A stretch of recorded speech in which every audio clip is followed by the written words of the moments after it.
today with me I have William Heller from Heller & Heller, and we're going to talk about accidents. It could be in the car, it could be a slip and fall, it could be anything. Having children driving is probably something that's very scary. We all worry about our kids falling down the stairs, but wait till they grow older and they drive, you're really going to be worried then. The one thing that I think about when I think of needing representation is we have our kids out there driving. Once they turn 16, 17 years old, they're out there driving. How do we as parents protect ourselves? A lot of people don't even understand that if your child is a passenger in a car, friend's car, or even if they're a passenger in one of the parents of one of their friends, and there's an accident, you have to go through your own auto insurance. Even if you're on a bicycle and a car clips you and you fall off your bike, your own auto insurance is going to take care of your medical bills. If somebody is getting treatment, what'll happen is you'll reach a point which we call maximum medical improvement. So meaning before your accident, you felt 100% okay. After your accident, you might feel 90% yourself. Maybe your neck and your back are sore, you have a variety of issues. But as time goes by, you're going to start to feel somewhat better. You're going to recover. If you get treatment, you'll recover even quicker. If you got to be 100% back to the way you were, then under the law in Florida, you don't have what's called a permanent injury, meaning you're not entitled to compensation under Florida law. So a doctor is somebody that would assess that, and they could determine that. Hi everyone, welcome to Making Money with Laura Sanders, and I am your host, Laura Sanders. Every week, we talk about something to help you make a little money, save a little money, or maybe it would just help you navigate this crazy world that we live in. Because if I tell you nothing that you don't already know, the world is crazy. I hate to say it, but things happen every day you're not expecting, and you need to navigate through it. So today I thought, what would be another thing that would help you all save money? Well, having children driving is probably something that's very scary. We all worry about our kids falling down the stairs, but wait till they grow older and they drive, you're really going to be worried then. So today with me I have William Heller from Heller & Heller, and AKA Bill, and we're going to talk about accidents. It could be in the car, it could be a slip and fall, it could be anything. But the one thing that I think about when I think of, needing representation is we have our kids out there driving. Once they turn 16, 17 years old, they're out there driving. How do we as parents protect ourselves? Well, you could make sure that you track your children as to where they're going, and they're going where they're supposed to be. And now with vehicles and phones, you could even track the speed that your children are driving and keep a closer check on them and make sure they're doing what they're supposed to do to make sure they have safe avenues and routes and they go where they're supposed to. And we do that with our sons. We know if they're speeding, and I have to say they've been really good. In fact, in the neighborhood we live in, they check your speed. Their friends have all gotten tickets in our community, and we've got notifications, but never for our kids, which is good. But I know that sometimes I've heard from attorneys that do what you do have said, well, the car, once they turn 18, try to sign the car over to the child. But if they still live at home and they're still on your insurance, that's probably not going to work. If you're on the title and you own that vehicle, then you're going to be responsible if something happens. And you don't want to have a judgment against you. You want to make sure that you're protected. So you could do that by buying bodily injury coverage, which is the insurance that'll protect you in case there's an accident. Even if there's a question about liability, there could still be a claim, and then you're going to have to deal with lawyers, and it's just a lot less of a problem if you carry proper insurance coverage. Because in Florida, to drive legally, you only need to carry PIP coverage, which is your no-fault insurance. It'll pay for your medical bills if you're hurt. And how much is that? What is well, the minimum is $10,000 of PIP coverage, which in today's world isn't very much. It's the same coverage they've had probably for 35, 40 years, is $10,000. So you can imagine what $10,000 would do if you're at the hospital. That's going to be used up. And then if you're hurt, you still need to get therapy and treatment. And depending on your health insurance, that could be a problem. So you don't want to be left having a problem with that, so you carry decent insurance coverage. So let's go back to health insurance, right? Mm-hmm. If I'm in a car accident, does my health insurance have to cover?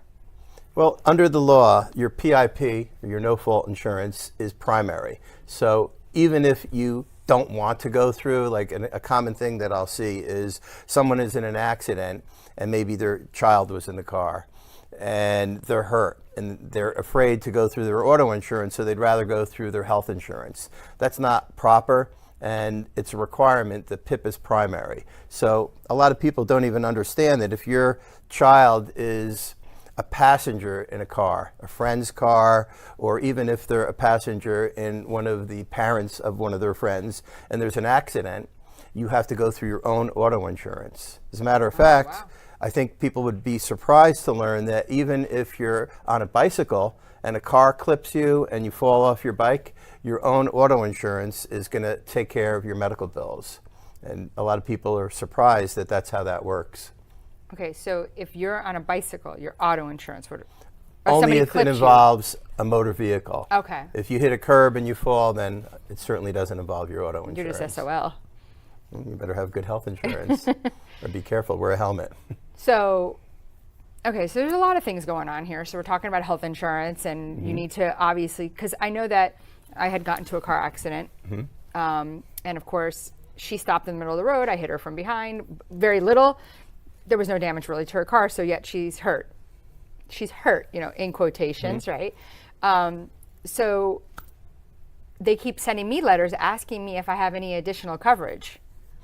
That's common, and insurance companies and lawyers will want to try and follow out to see if there's more insurance coverage than your bodily injury coverage. And it's a tactic that lawyers many times use to frighten somebody, even if it's a smaller accident. Now, obviously, if there's a significant accident with injuries that are going to be permanent and lifelong, then you could have a concern if you don't have enough insurance coverage. So typically people that don't carry what we would consider bodily injury coverage, that's the coverage that protects you if you're the one that causes the accident. And that is coverage that's important to carry so you don't get sued. They will also provide defense for you. So if you did have a claim filed against you, you don't have to go hire a lawyer, which could be more than the value of what your coverage is. So usually those cases, most people don't understand that. I'm going to say approximately 90% of accident cases, if they're clean, meaning the liability isn't a big dispute, will get worked out amicably. So a lot of people make an assumption, if I hire a personal injury lawyer, I'm going to end up in court, there's going to be a trial, there's going to be depositions, and that's not typically the case. Most of those cases settle out of court. And even the 10% or so that might have to get filed with the court, probably 80-90% of those will settle at mediation prior to trial. So those are usually worked out amicably. And a lot of these people that really aren't hurt, that file suit, which I'm sure you probably tell those people, you're not that lawyer, where you're like, maybe this isn't the right thing for you to be doing. You know, as a lawyer, we're going to spend a lot of time and money and effort to pursue a case in litigation and possibly court and trial. And you don't want to go spin your wheels and pursue a case that has a minimal value or questionable injury. So those are claims that at least our office probably wouldn't go out of our way to pursue, because it's just not going to be productive, and I'm going to have a client that's not going to be happy with the end result. So you have to make sure you set expectations. You're like the other profession, like realtors, where you don't get paid and you put money out until you complete your job. Right, that's so accurate. That's, people need to keep that in mind, so you wouldn't take a case, which I find it interesting that there's other companies, they're just taking cases. Like, I laugh because the lady that I had hit, she came out, she was freaking out on me. I think she got hurt from just her shaking her head at me and yelling at me and putting her finger at me. But you know, I think that the other thing is that people don't follow through with their care, right? So now they get less when you go to settle, because obviously that's what you do. You look and you say, okay, you were supposed to go to the chiropractor 3 times a week, but you're only going 1 time a week. You really can't be that hurt. Well, here, I'll give you a good example. You can have 2 people in the same car accident, suffered the same impact. Let's just assume they're about the same health and age. And you have one person could just be super tough, or they don't like going to doctors, or they can withstand pain more than perhaps the other person. And they go to the doctor like 4 or 5 times, and then they're done, and they just suffer quietly, and they don't pursue treatment. They don't have documentation about how bad they're hurt. And then you get the other person who has a lot of difficulty and they pursue the treatment that they're supposed to get. And they see orthopedics, chiropractic, get MRIs or whatever is required and the doctor would recommend. That person is going to get compensated more appropriately than the person who has minimal treatment and minimal care. Even though their injuries might be the same, it's a lot of times about the documentation. So I make sure that people are going to be, if they're hurt, you have to follow up and get the care and the treatment that you're supposed to have. Right. So if somebody found themselves in this situation, what would be a good contact number for them to reach out to you to? All right. Well, I provide my cell phone number to all my clients, which is 954-557-0272. Say it slower. 954-557-0272. Okay. And my office number, I have a main number is 954-340-0037. And our Boca line is listed on the program right in front of us here.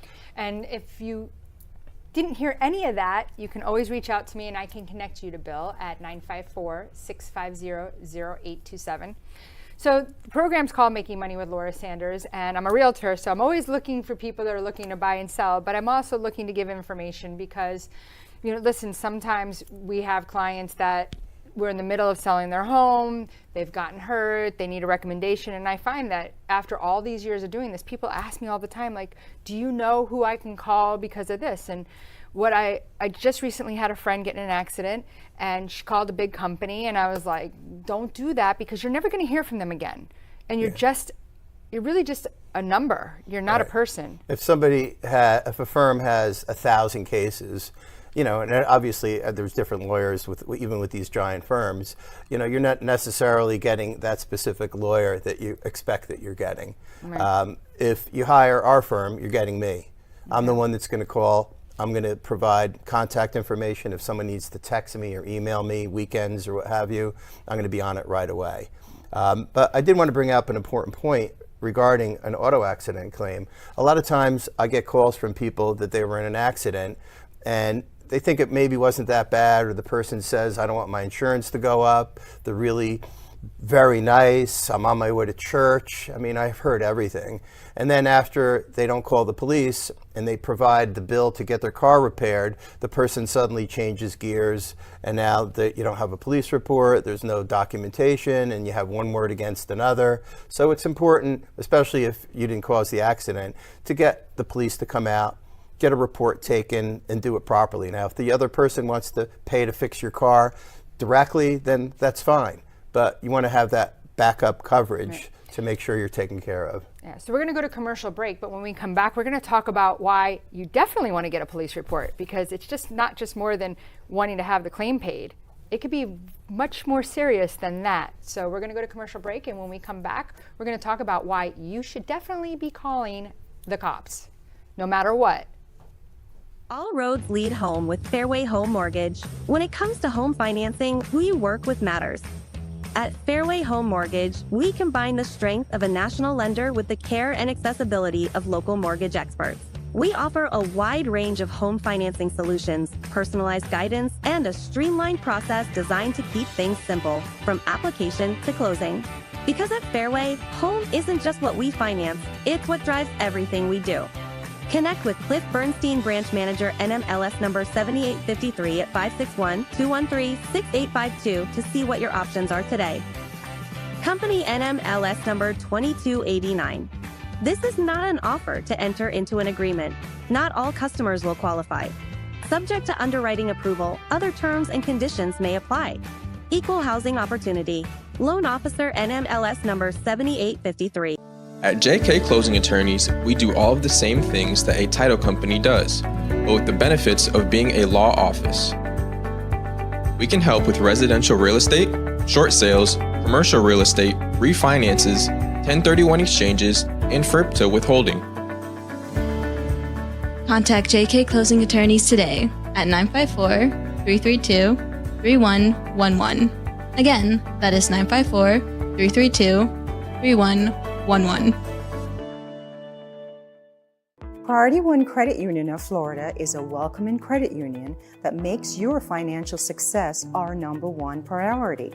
we offer lower loan rates, higher deposit rates, and common sense local loan approvals, with nationwide access through shared branching. Hi, I'm Dina Hennessy, President and CEO at Priority One Credit Union. We are open to the community. Anyone can be a member of our credit union, and we would love to have you. Contact us today at 954-335-5100. You can also reach us at PriorityOneFL.org. Your financial success is our priority. That's 954-335-5100. Hi everyone, welcome back to Making Money with Laura Sanders, and I am your host, Laura Sanders. Today we're talking about accidents, hiring an attorney when you get into an accident, how to keep yourself out of trouble, how to be prepared, how to have the right coverage.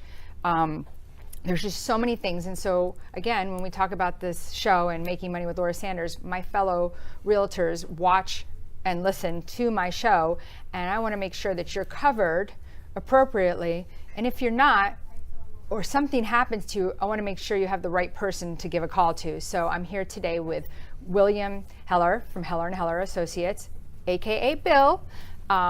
He gives that one-on-one service that you're not going to get from other big firms, and he's going to give you the right information to make sure you're protected. So you want to make sure you're looking at your policies, making sure you have the right coverage, and making sure that you're not putting yourself where you could be financially destitute, basically. So again, my name's Laura Sanders. I am a realtor, always looking for your referrals for buyers and sellers. You can always reach me at 954-650-0827, or you can go to my website at laurasell.com. And again, welcome back, Bill. Thank you.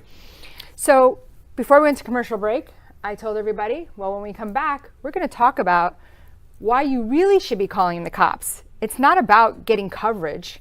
It's much more than that. It's keeping yourself out of jail. Well, usually, unless somebody's arrested for drunk driving, you don't want to leave the scene of an accident without having the police there, because somebody could tell a different story after you're gone. And then you'll be surprised to see the police knocking on your door, and you'll wonder what you did wrong. And there might be a different story told that You was hit and told ran to the police that you left the scene. Now, obviously if there's damage to the back of your vehicle, that would be less likely. But You could have backed into them. you could come up with anything. I mean, everyone sees on YouTube and all these videos the setups that are done where somebody slams their brakes on, which is another point, that a lot of cars have cameras in them. But if you don't have one, it would really be important to have a camera put into your car so you could record what's going on while you're driving. And in the event something comes up, there'll be documentation to support your position, because it shouldn't be a surprise that when someone causes an accident, they will have a neglectful memory that it was their fault and try and weasel their way out of it because they're afraid their insurance is going to go up, or for a variety of reasons, and they'll convince themselves that it wasn't their fault. And when the insurance company looks at a claim and we go to try and resolve it, a lot of times we'll hear that the other party says it wasn't their fault, and they'll try and argue that they should get paid a comparative negligence. In Florida, we have comparative fault, meaning if you're viewed as 50% at fault, then you're going to get 50% of the value of your claim. And if you're even more than 50% at fault at all, then you get zero. So there is significant importance to make sure you have the police there, take video footage. If there's witnesses, get the name of somebody that might have been an independent witness at the accident. So question, if somebody had 80% fault and you had to get your car fixed and you had 80% fault, 20% goes on the other person, they should pay you 20% of your repair? The 80% being yourself? Mm-hmm. If you're 80% at fault, chances are your insurance is going to pay for your car. You're probably going to have a harder time. I haven't seen somebody who's 80% at fault get 20% back on their car usually. And that's... Yeah, but what about depreciation? Well, that's a different area completely when you talk about property damage. When we handle a claim, we'll help out and direct that. Usually by the time I'm involved in the case, the property damage is in the process of getting done. The insurance company came out, or we'll make sure that the phone calls are made and the adjusters are out there to do what they're supposed to do. So how do you get, because it's funny, my daughter was asking the other day, how do I get my depreciation on my car?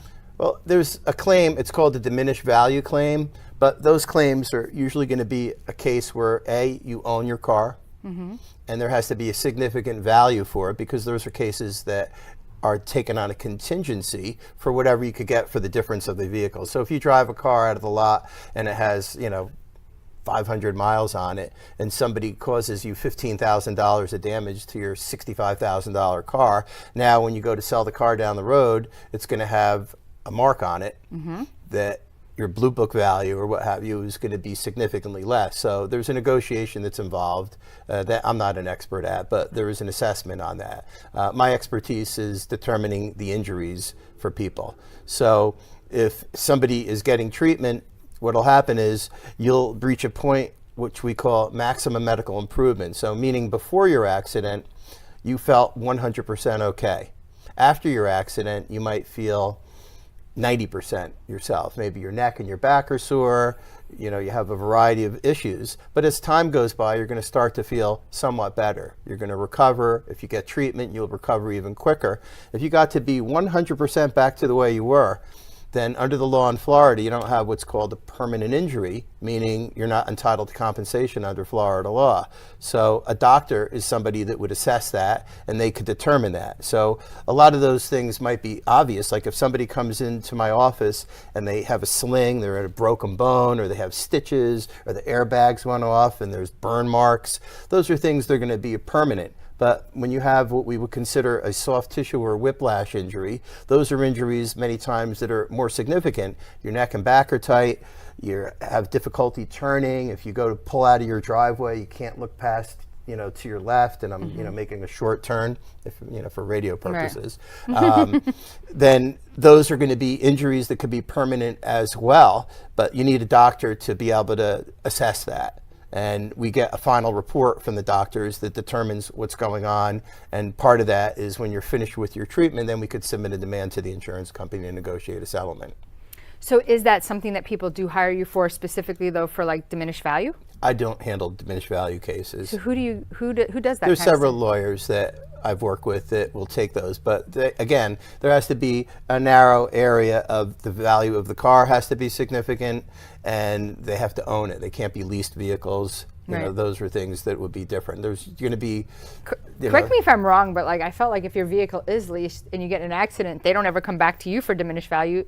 They're the ones that get screwed in. Well, and there's coverage when you have a leased vehicle. If it's upside down and the car gets totaled, there's short floor coverage that will protect you for that. But the important thing, again, I'm going to go back to the uninsured motorist coverage. In Florida, you could drive legally with just property and PIP coverage. So if you get hit by somebody that has that type of coverage, usually those are somebody who is not really collectible. Somebody that they don't have a lot of money. Right. They're not going to have a lot of money. They're not worried about if they get sued because they're not going to be able to be collected against anyway. So the way you would protect yourself is by buying uninsured motorist coverage, which is optional coverage, and that will step in the shoes of the at-fault driver. So even if there's a hit and run, I've seen cases where somebody cut someone off, ran them off the road into a tree.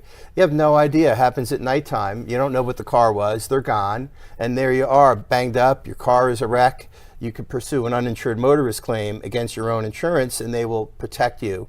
I don't think most people could afford to miss 2 months, 3 months of work without a paycheck. And even if you use up sick days or vacation days, what happens if you can't pay your bills? Right. So that uninsured motorist coverage is going to be really important to be able to protect you as part of your damages. Because when you're in an accident, the first thing people think about is my car. Everyone, of course, needs transportation. But there's other components. There's your bodily injury claim, from how you're not going to be the same as you were before. There's out-of-pocket medical bills when you're hurt. Your auto insurance doesn't cover everything.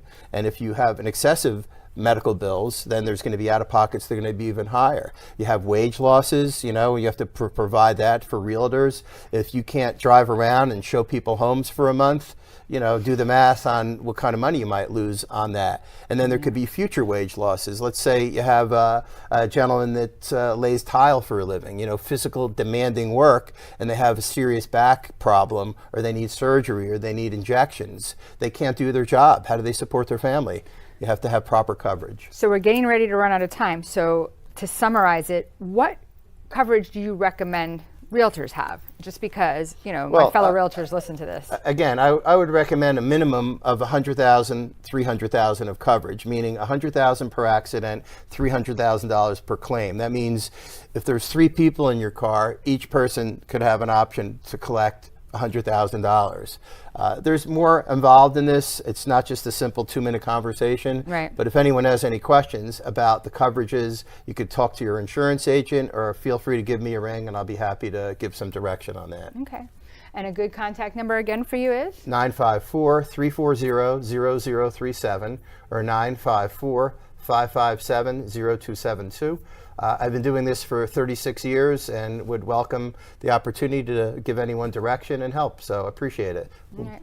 And if you didn't get his information, or you somehow it just slipped by you, you can always contact me, Laura Sanders, RE/MAX Direct at 954-650-0827.